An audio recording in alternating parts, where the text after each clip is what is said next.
The first, actually I've read the first sentence, but I'll read it again.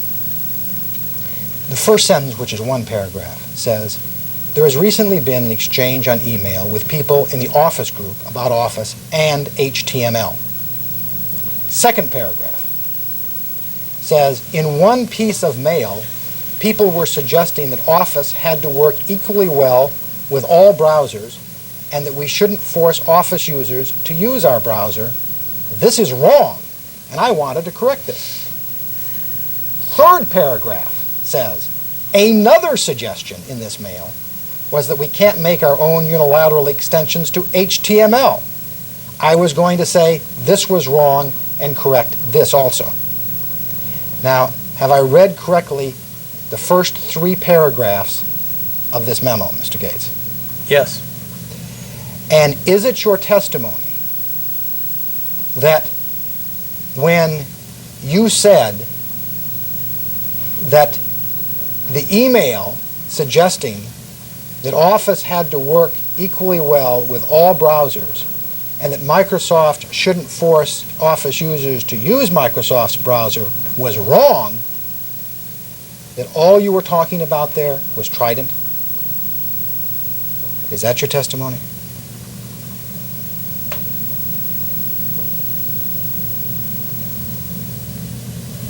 I'm not sure what you mean, all I was talking about.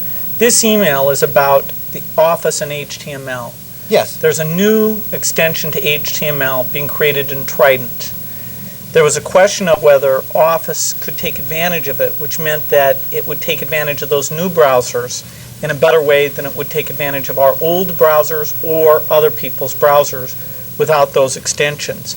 I was suggesting here, and it's totally a mischaracterization to suggest that that third paragraph isn't totally in line with it, that we should take advantage of those Trident HTML extensions, and therefore Office documents would look better, at least for those users.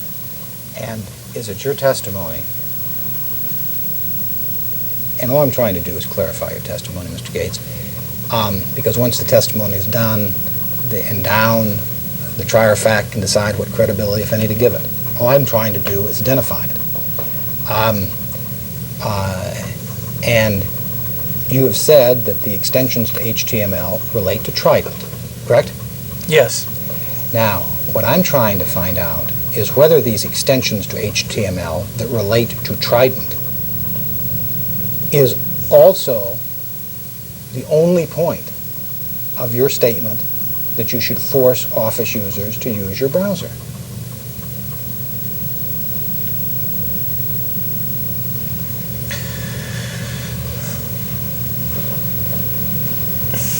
That's a sentence fragment here. What people were saying was, if we took unique advantage of Trident, wouldn't people feel like they needed to upgrade to Trident? And I said, hey, if that's the only way they can see the advanced document capability, then fine. Well, Mr. Gates, I mean, that's not what this email says. I mean, the We words certainly about, know what the email says. Yeah, I mean, yes, exactly. I mean,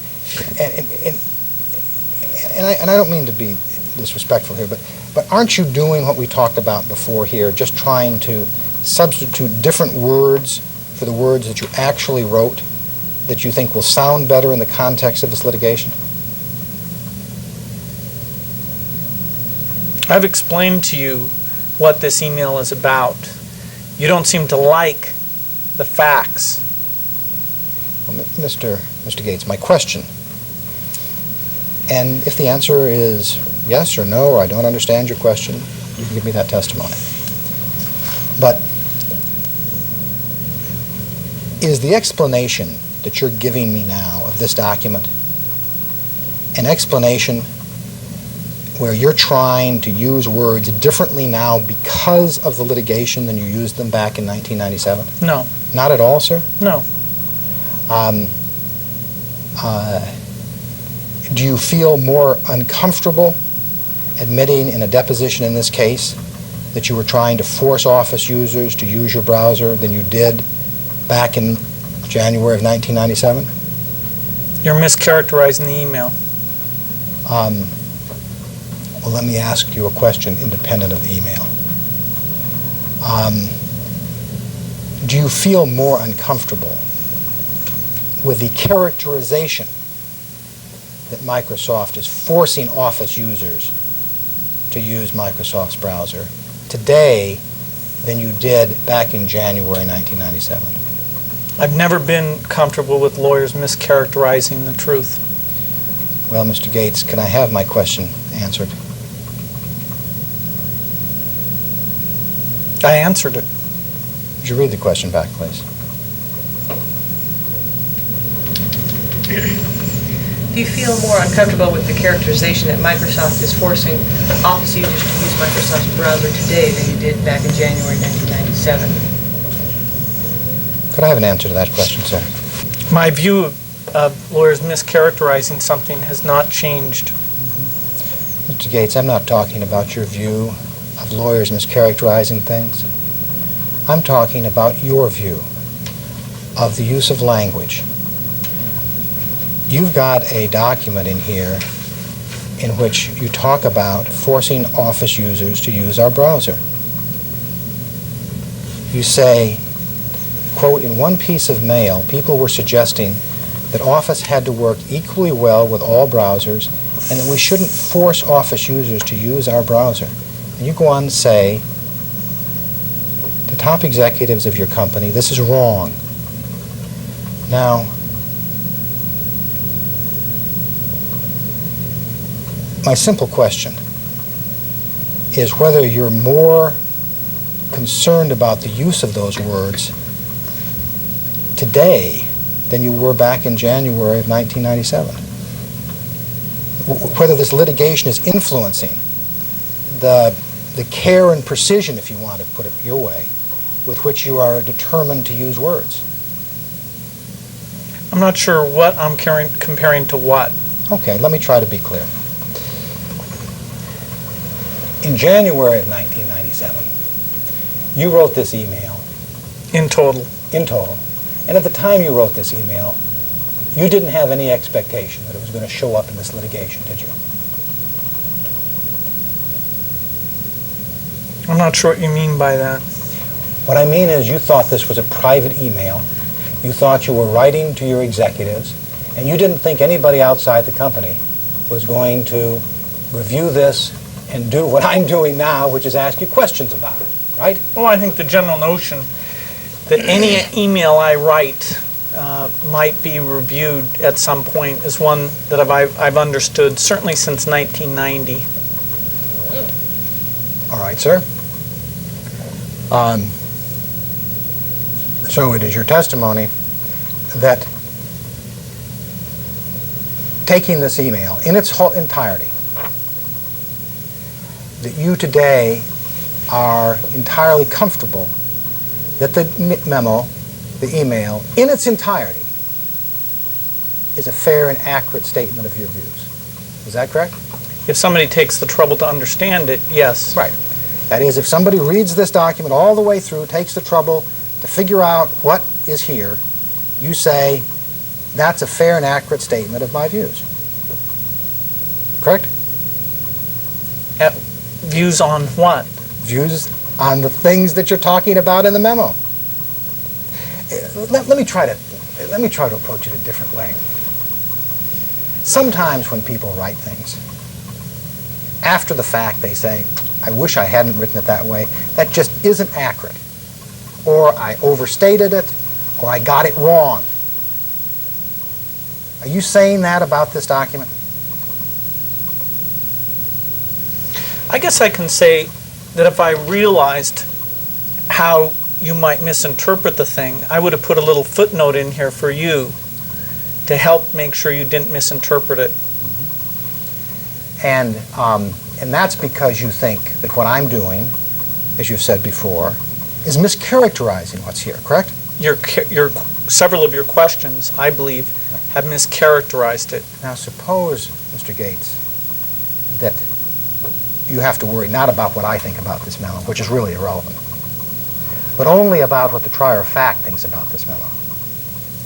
Assume that a neutral trier of fact is going to look at this memo in a fair and balanced way. Would you say to that neutral trier of fact, I really shouldn't have written this. This really doesn't reflect my views. I made a mistake. Or would you say, if you read the whole thing and read it fairly, that's what I believe?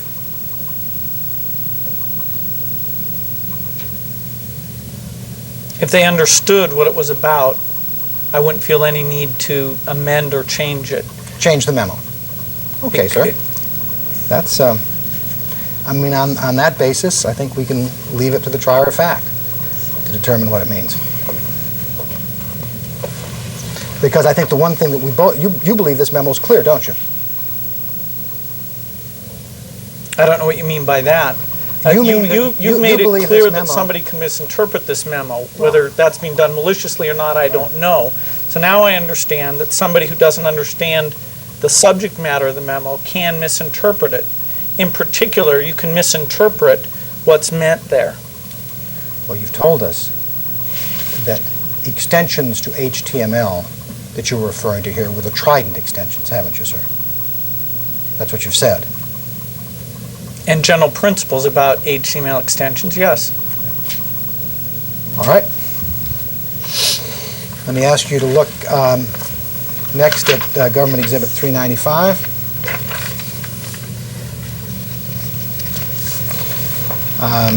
This purports to be a memo or message from you, dated February 19, 1997, to Mr. Alchin, with copies to Mr. Moritz, among others.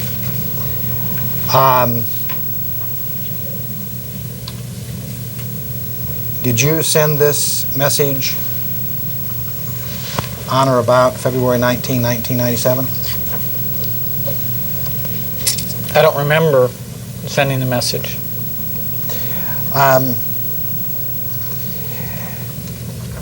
The second message here in this exhibit is a message from Mr. Alchin to you, dated February 18, 1997, at 5:17 p.m., with a copy to Mr. Moritz. Do you see that? Yes. And am I correct that when you sent your message, you enclosed this earlier message from Mr. Alchin with your message? That's right. The default reply command does the enclosure.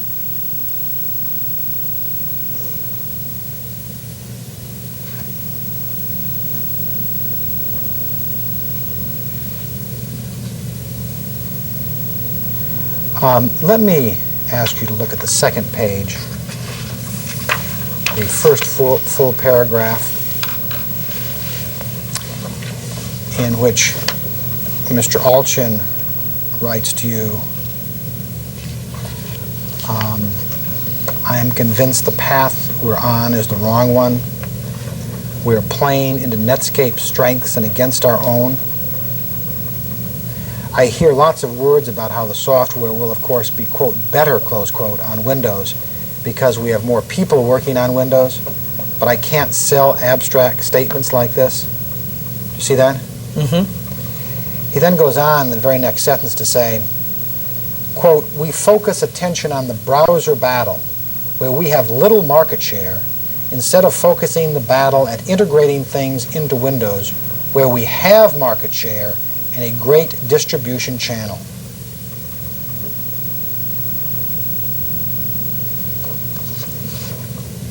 Did Mr. Alchin write this to you on February 18th, 1997? I'm not sure. Did Mr. Alchin communicate that to you at some point, whether in February 1997 or some other time?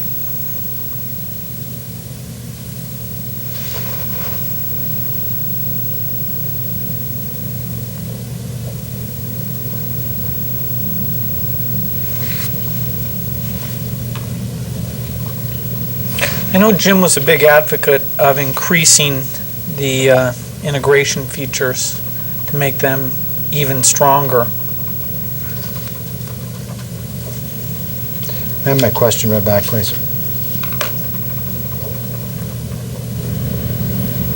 Did Mr. Alton communicate that to you at some point, whether in February 1997 or some other time? May I have an answer to that question, sir? That's what I answered. I'm not asking you what Mr. Alton was a big advocate of. I'm asking whether he communicated this to you at some point, Those specific words? or what you understand to be the substance of those words. Yeah, and looking at the substance of those words, I can say that the one part of that I do remember him communicating is that he was a big advocate of strengthening even further the integration benefits of the browser technology in Windows. Well, sir, when he talks about integrating the browser technology into Windows, which he does in the very next few sentences, what he says is, when IE4 first was discussed, we were, quote, integrating the browser into Windows, close quote. That is what we told everyone. That was a strong message for Windows. That message is now gone since IE4 is going onto all platforms. It won't be as, quote, integrated, close quote, open parentheses, whatever they means technically, close parentheses. But all the words about WebPC and the like convince me we are determined to put a gun to our head and pull the trigger. Now, did he tell you that, Mr. Gates, in or about February of 1997? I don't remember him using those words. They're colorful enough. Sometimes I might remember that, but I don't remember that.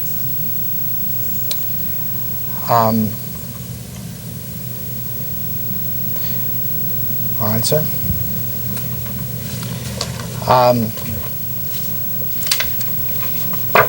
Let me ask you to look at a document that has been marked as Government Exhibit 396.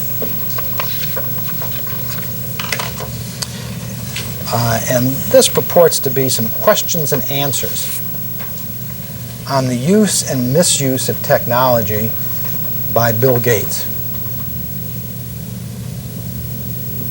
Dated October 24, 1995.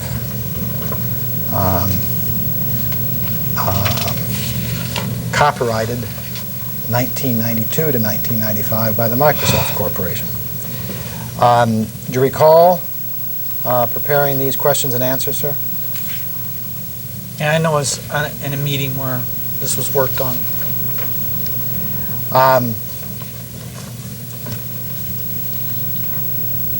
And did the statements set forth here reflect your views at the time? I don't remember specifically these sentences, but I have no reason to doubt this is what was discussed and put into the column. And you understood that when this was prepared, and as you put it, into the column, that it was going to be published. Did you not, sir? Yeah, the column is published. Where is the column published? A number of newspapers.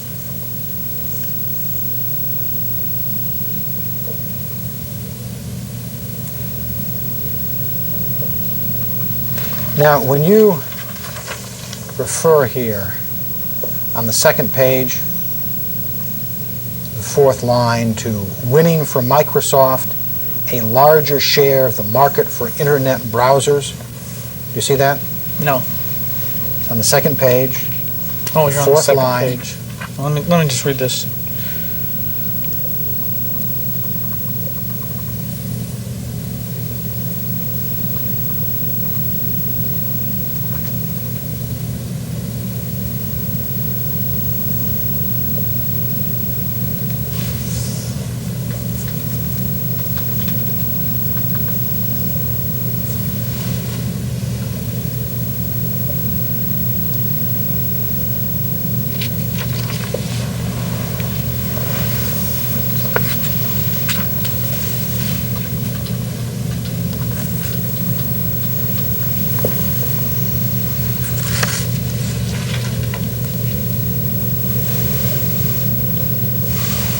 Okay, go ahead.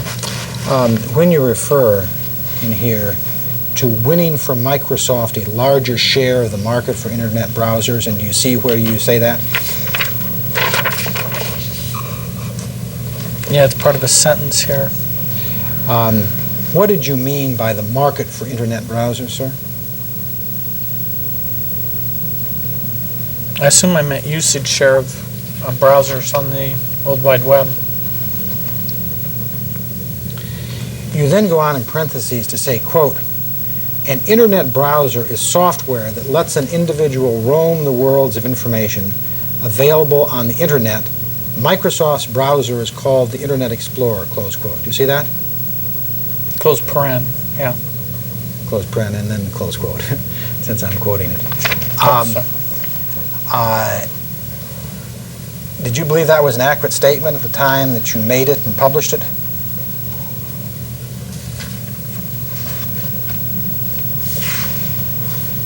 I'm trying to give an explanation to the broad audience that the column was aimed at. Yes, I thought it was a good way of describing it to that audience. Let me ask you to look at a document that's been previously marked as Government Exhibit 398.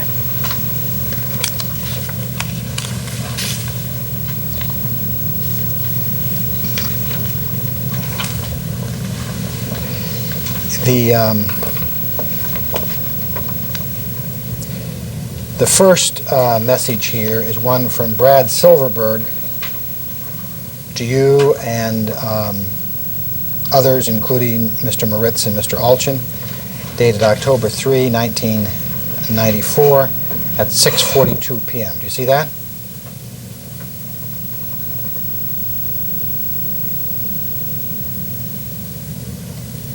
Say again?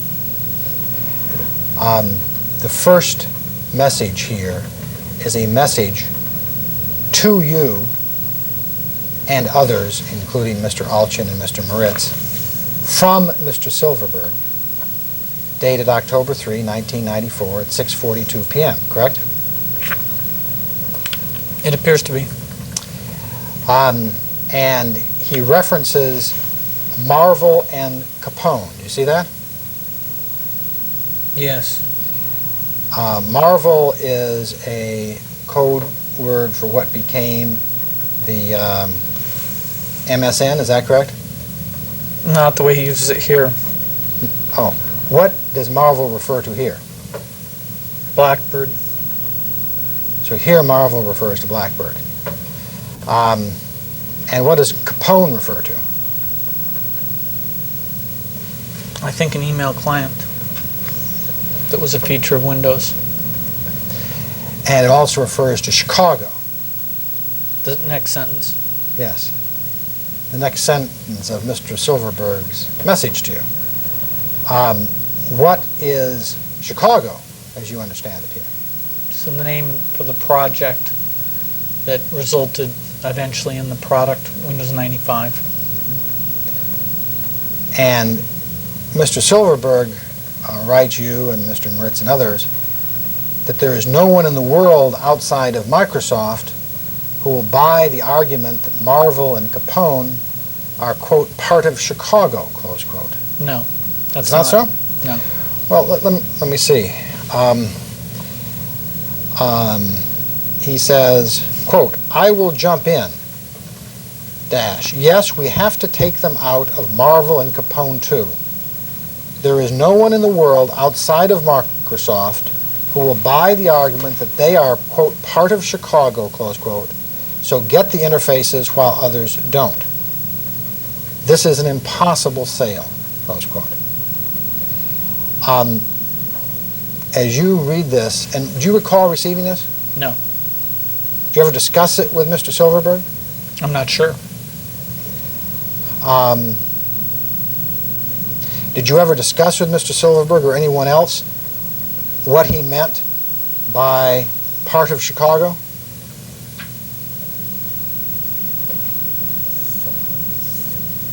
I'm not sure. It's clear, it's very clear that they're not referring to what you asked about. All right, sir.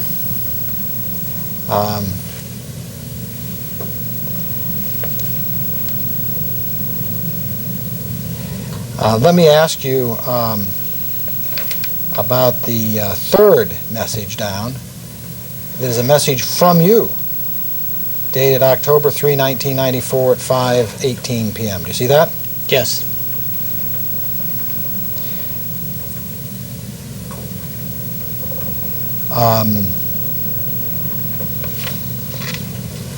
You write in the first line, it's time for a decision on shell browser. Little I shell browser. Little I shell browser. And in the third sentence, you say, it's hard to know how much actual benefit little I shell browser integration would bring. Third paragraph? Third paragraph of your message. Not sentence. Third paragraph of your message. Right. The first sentence. Right. Quote, it's hard to know how much actual market benefit little I shell browser integration would bring. Right. You see that? I see it.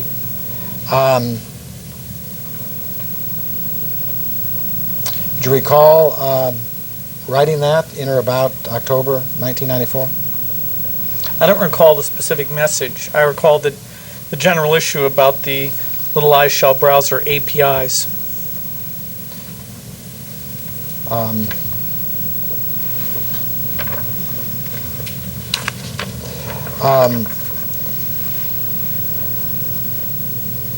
The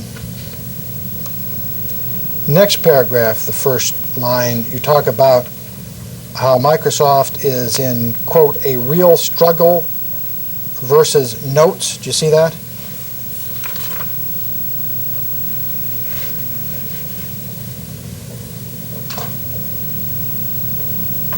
Yes. What do you mean by notes when you say that Microsoft is in a real struggle against notes? I mean Notes. Okay, can you explain what Notes is? It's a product called Notes. Produced by whom, sir? You could say Lotus or IBM, or there's actually the company who wrote it. I forget their name. But in any event, not Microsoft. Correct, sir? That's right, not Microsoft. And is it true that Microsoft in or about October of 1994 was in a real struggle against Notes?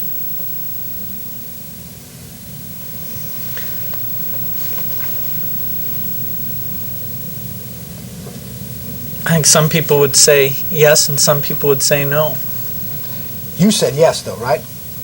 Apparently in an email in 1994, I said we are in a real struggle versus Notes. Mm-hmm. And in the next paragraph, now the fifth paragraph of your message,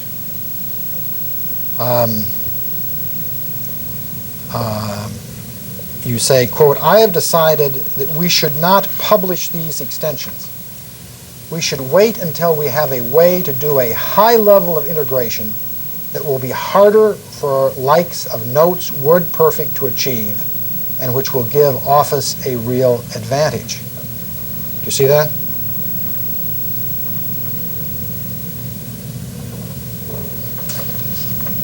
Yes. Did that reflect your views in October of 1994?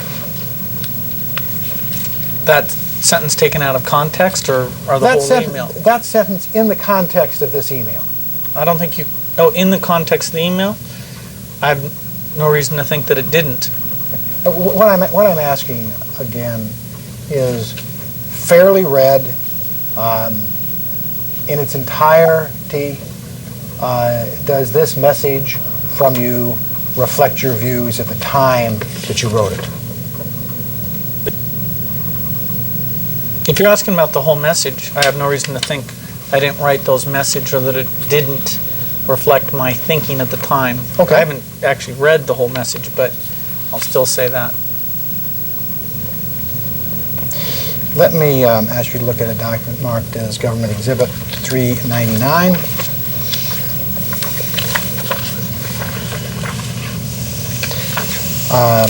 This purports to be a message from you to Brad Silverberg with a copy to Paul Moritz and others dated January 8, 1996. Did you send this message, sir?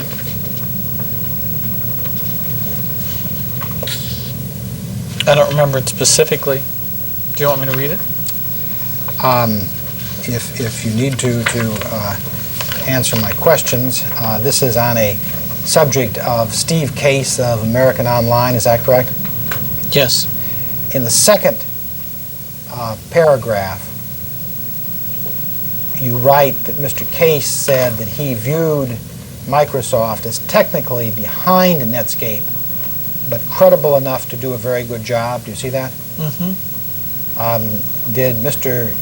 Case tell you that? With respect to IE2, the product we were shipping, but later they had a chance to see the work we were doing and changed that view.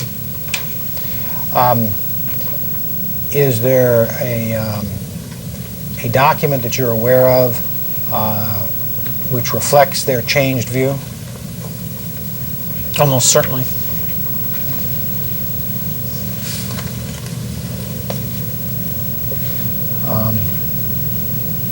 Have you seen that document in the last 6 months? No. Do you know who that document was from? Oh, I think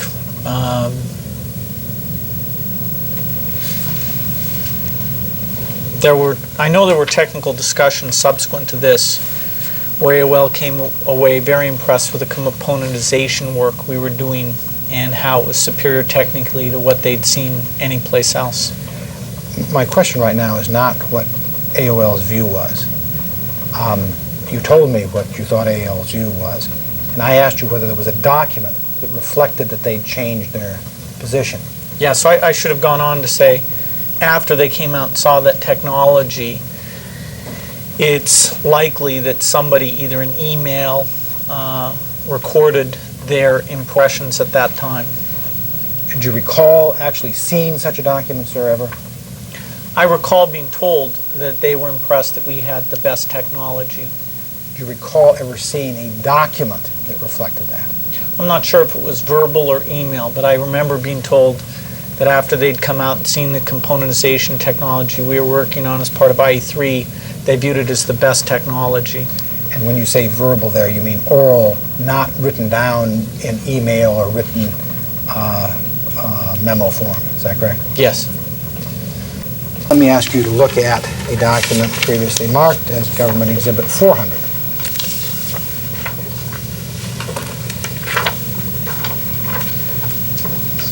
The second item here is a message from you to Steve Ballmer, Paul Moritz, Jim Alchin, Christine Turner on the subject of IBM, dated October 30, 1997. Is that correct?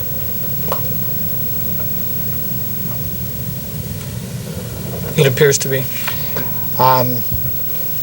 Did you send this message, sir? Let me look at it.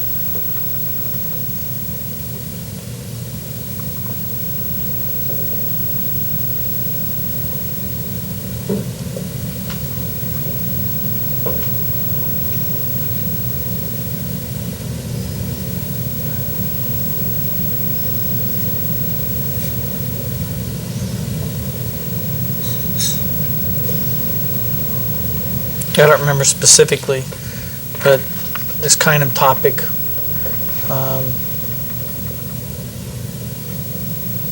was being discussed, so I have no reason to doubt. This is a piece of email I wrote. This relates to a conversation you had with Gary Steemack, is that correct? Not strictly. Does it relate in part to that? Yes.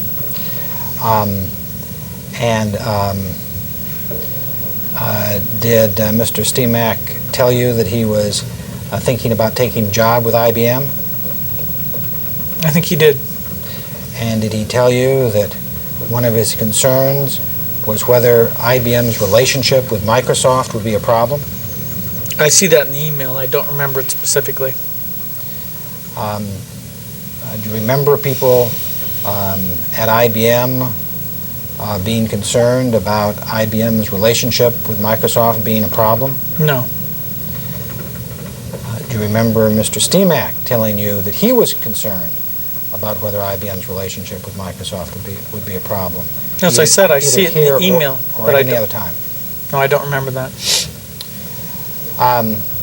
In response to that, you say that you told him that the Java religion coming out of the software group is a big problem. You see that? Mm-hmm. Did you tell Mr. Steemack that? I don't remember telling him that. Now, when you talk about the Java religion coming out of the software group, you're talking about IBM software group, correct, sir? I'm not sure. Well, this sentence immediately follows Mr. Steemack purporting to be concerned about whether IBM's relationship with Microsoft would be a problem, and immediately precedes a sentence in which you say that you told him that IBM refused to big anything related to back office. Yeah, that doesn't relate to the IBM software group. But it relates to IBM, correct, sir? Yes. This whole paragraph relates to IBM, correct, sir? Primarily. So, when you say that you told Mr. Steemack that the Java religion coming out of the software group is a big problem, do you really have any doubt that you were talking about IBM's software group? Well, there was a lot of joint work between IBM people and Sun's people and other companies. And so it's very hard to draw a line between the IBM software groups and other people's software groups. Does that mean that it is your testimony here under oath that when you referred to the software group in this sentence, you don't know whether you were talking about the IBM software group? I'm certainly talking about software groups that IBM is at least a part of.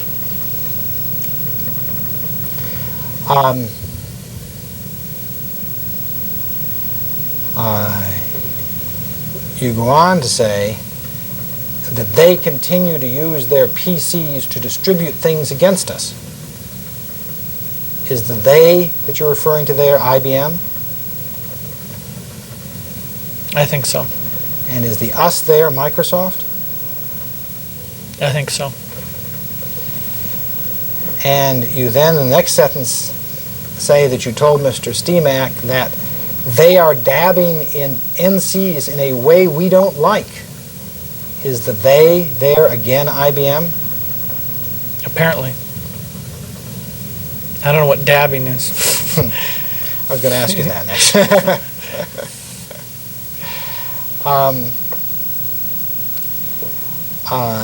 The next paragraph, you say, quote, overall, we will never have the same relationship with IBM that we have with Compaq, Dell, and even HP because of their software ambitions.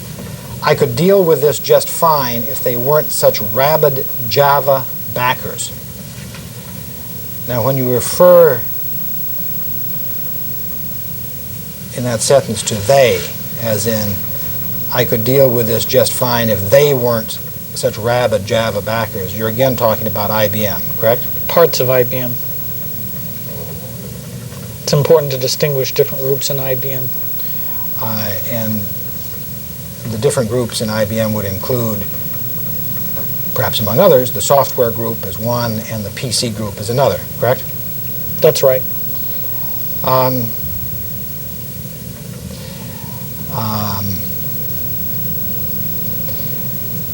At the end of that, you say that you are willing to take some risk in improving the relationship, and you think that steps ought to be taken to approach them. And you end by saying, quote, we should position it as let's do some things that are good for both of us, but which require some of the rhetoric to be lowered on both sides. On their side, I mean Java and NC. And their side, you're talking about IBM side? I think so. And what you're saying is that you want a message conveyed to IBM that in order to improve the relationship, you want some of their rhetoric lowered on Java and NC. No. No? Did you want IBM to lower their rhetoric on Java?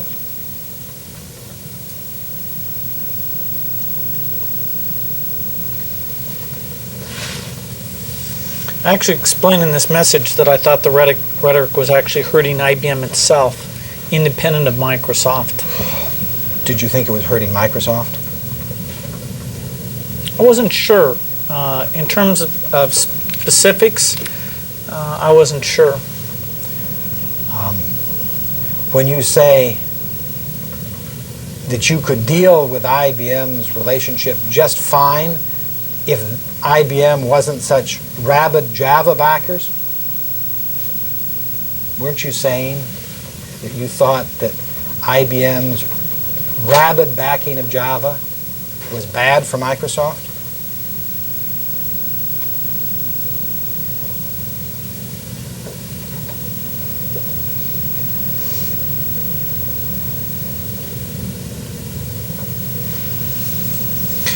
I know at this time we thought some of the claims around Java were just plain false and weren't doing customers any favors by leading them down a belief that certain things were solved that were not solved. My question, Mr. Gates, is in October of 1997, did you believe that what you refer to here as IBM's rabid backing of Java was something that was hurting Microsoft?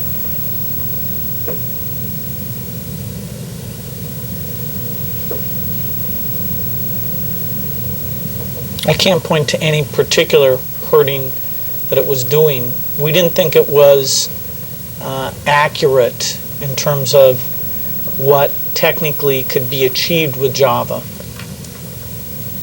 Let me put the question this way. In or about October of 1997, did you want to stop IBM from being what you refer to here as a rabid Java backer? We thought some of the rabidness was hurting IBM as well as the industry as a whole. Did you believe it was hurting Microsoft? Or were you just doing this as sort of a public-spirited company to try to help IBM from hurting itself? I can't point to any particular damage, but we certainly would have preferred if the more extreme statements we didn't think were true, if they weren't pushing those forward. Mr. Gates, let me put it this way. In October of 1997, were you trying to get IBM to reduce its public support for Java?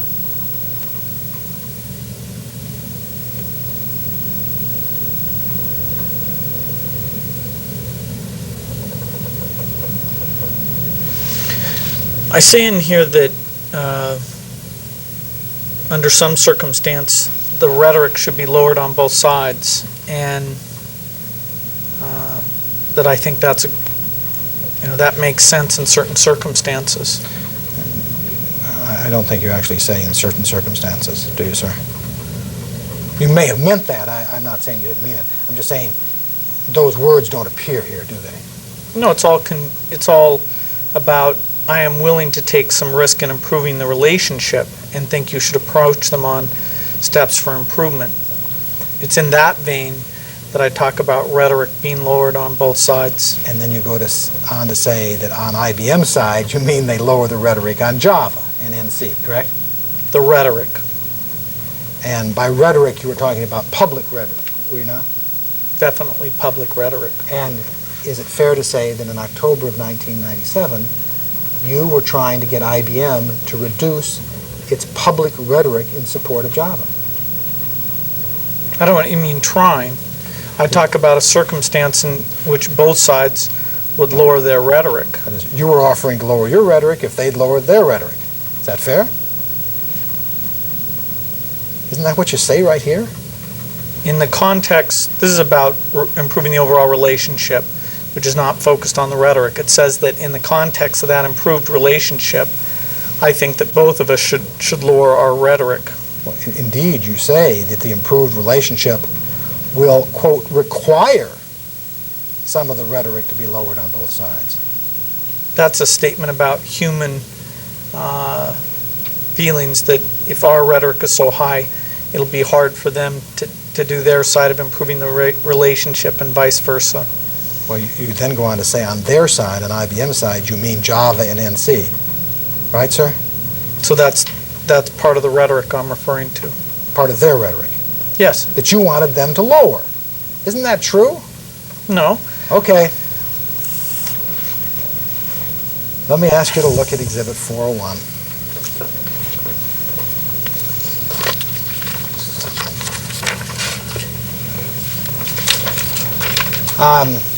This is a message from you to Mr. Balmer and Mr. Chase with a copy to Mr. Britz, and some other people were also given copies. Dated August 15, 1997 at 4:07 p.m. on the subject of IBM and Netscape, correct? Mm-hmm. And you type in here importance : high. No. No? No, I didn't type that. Who typed in high? A computer. A computer. Why did the computer type in high?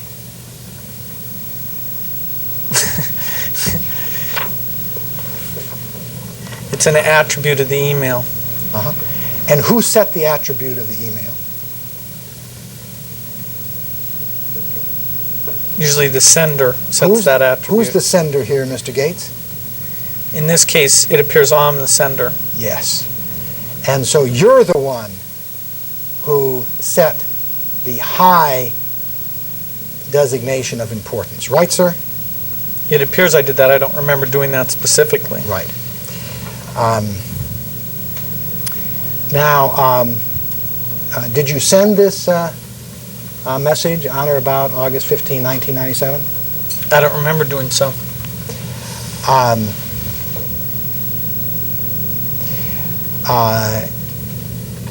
Now, you say that you had a meeting with Jeff Pappas, is that correct?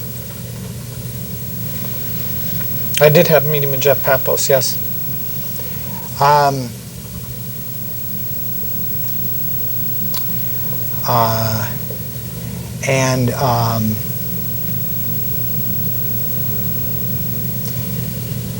The third paragraph from the bottom, you write, quote, he doesn't want anything attributed to me or he will get in trouble. But he says we can just refer to all the rumors on the web about what kind of deal is being done between Netscape and IBM, close quote. Do you see that? I do.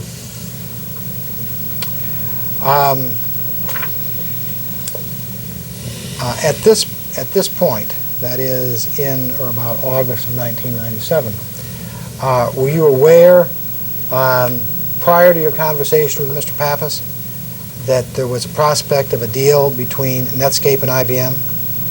There'd been rumors of that. So yes.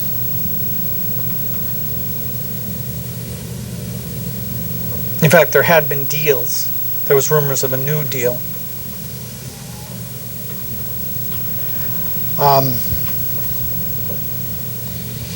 Let me ask you to look next at a document marked as Exhibit 402.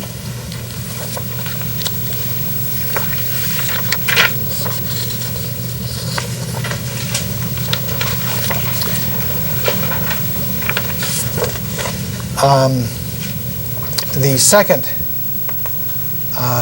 message on this exhibit is a message from you to Mr. Balmer and Mr. Moritz, dated August 4, 1997 at 5:17 p.m., correct? It appears to be, yes. Did you send this, Mr. Gates? I don't remember sending it, but I have no reason to think that I didn't.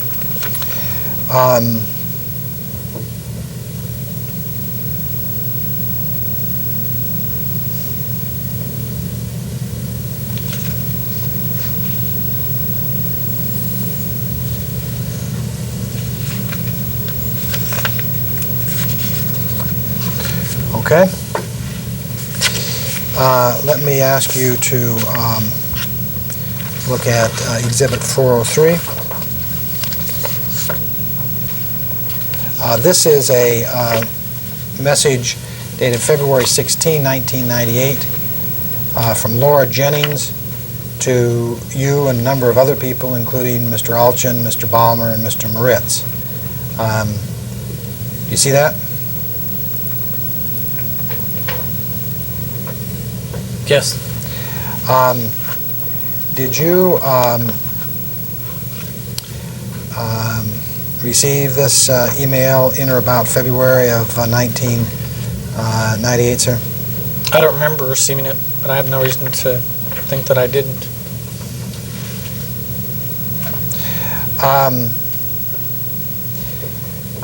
Let me take you down to the next to last paragraph on the first page. The first sentence says, quote, "One potential concern, colon, Brad mentioned to me late Friday that there may be new concerns about our plan to make START a requirement for being in the IE referral server, or at least there may be timing issues related to your appearance at Senator Hatch's hearings," close quote. Do you see that? Yes. Do you recall a discussion of this in or about February of 1998?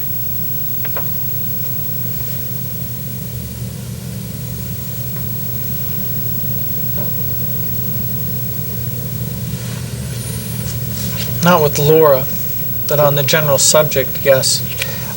Did Microsoft, in fact, make START, quote, a requirement for being in the IE referral server, close quote? No, I don't think we did.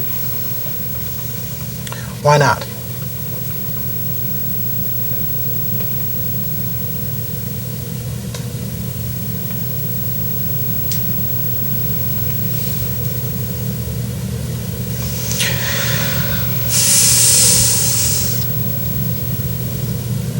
I think the PR group thought it would be controversial, and we didn't see the benefit as being worth having that controversy.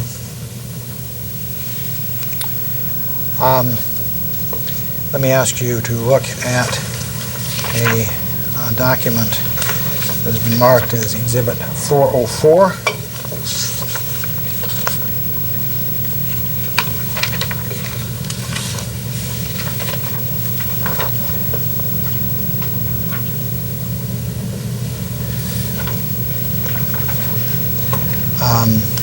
The first message here is a message to you and Mr. Balmer with copies to other people, dated March 23, 1994 at 9:13 a.m. on the subject of IBM helps Lotus. Did you receive this message in or about March of 1994, sir? I don't know.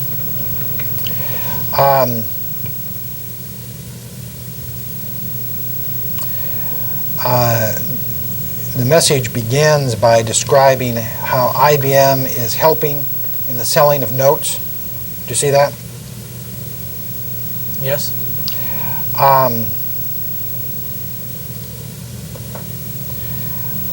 And at the end, Mr. Kempen, who's the author of this, says, quote, "I am unsure if we need to see this as an organizational issue or an OEM issue." Do you know what he means by that? What's he talking about? Do you know what he's talking about? No. Okay. He then says, quote, "I am willing to do whatever it takes to kick them out, but strongly believe we need a WW hit team to attack IBM as a large account. whereby the OEM relationship should be used to apply some pressure. Close quote. Do you see that? Mm-hmm. You have to say yes for the record. I see it. Do you know what Mr. Kempen means when he writes to you about a WW hit team? He means a salesperson. If he means a salesperson, why doesn't he say salesperson, sir? It clearly means salesperson. Are salespeople within Microsoft commonly referred to as WW hit teams? If they're worldwide, and if they're trying to sell to somebody as a large account, you bet. And when your salespeople go out to sell large accounts, are they commonly referred to as needing a, quote, WW hit team to attack IBM as a large account, whereby the OEM relationship should be used to apply some pressure? No. Close quote. Did you say no? I said no. Do you remember Mr. Kempen telling you in March of 1994 that he was proposing that the OEM relationship with IBM should be used to apply some pressure to stop IBM from promoting the sale of notes? No. Do you recall anyone ever telling you that, sir? No.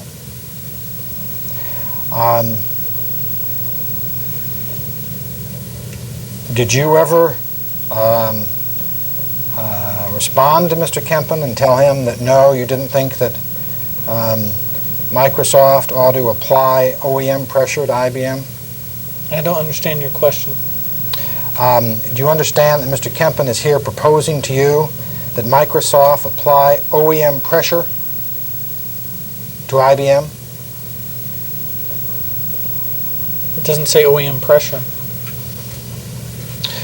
I didn't say it said it, sir. It says that he's proposing that the OEM relationship should be used to apply some pressure on IBM, correct, sir?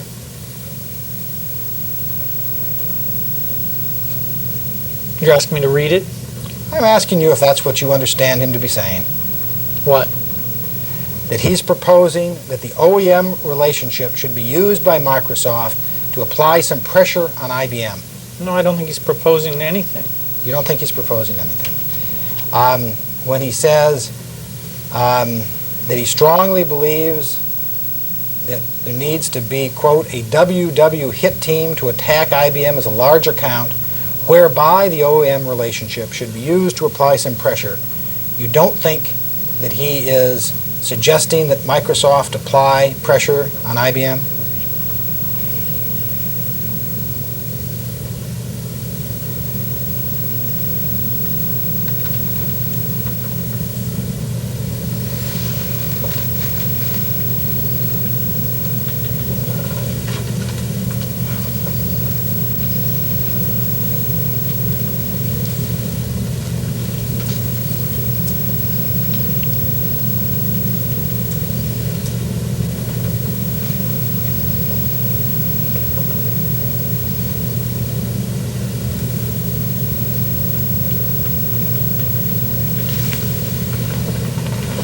I don't think he's making a proposal. It is one of the things he mentions, but it's not a proposal.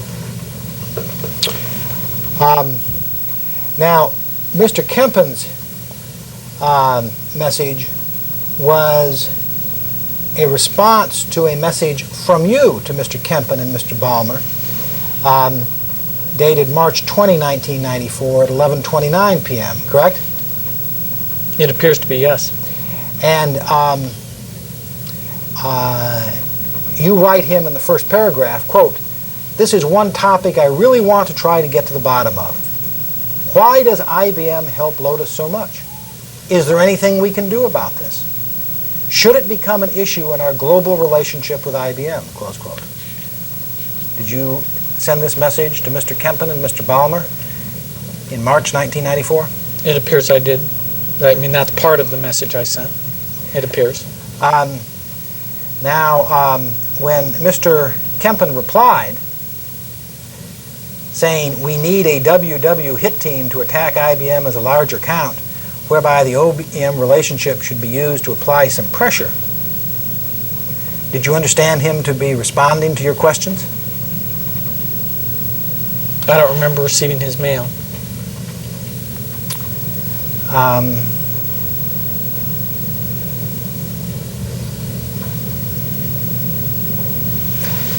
right, I have no more questions at this time.